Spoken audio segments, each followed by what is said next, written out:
আমাদের 31টা honours subject, আসন সংখ্যা সরকারি কলেজে 2,70,520টি, আর বেসরকারি কলেজে 1,82,355টি আসন আপনার বেসরকারি কলেজে আছে।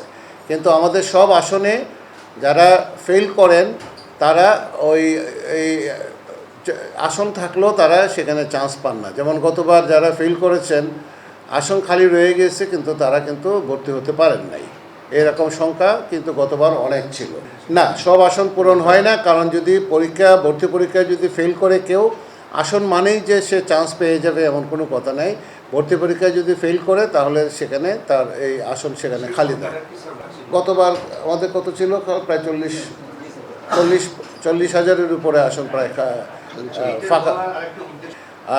এটা একদম মানে কোনো বাদ বিচার না করেই যত্রতত্র আমরা অনার্স মাস্টার্স স্কুলে খুলেছি সারা বাংলাদেশে।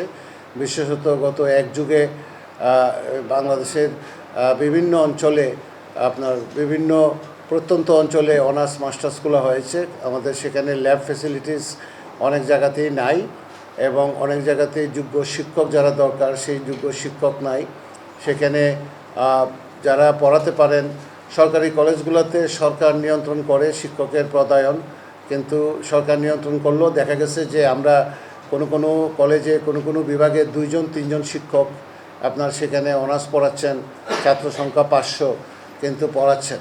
সেটার পুরা রিভিউ আমরা করছি, এবং আমরা আসার পরে পুরা রিভিউ করে আমরা নতুন করে আর কোনো কিছু না করে আমরা পুরাতন যে জায়গাগুলো আছে, যে কলেজগুলো আছে, তাদের কি অবস্থা দেখে কোনো জায়গাতে কোনো কলেজে অনার্স এবং মাস্টার্স আমরা কোনো জায়গাতে আবার রিভিউ করছি যে বন্ধ করে দেওয়ার জন্য।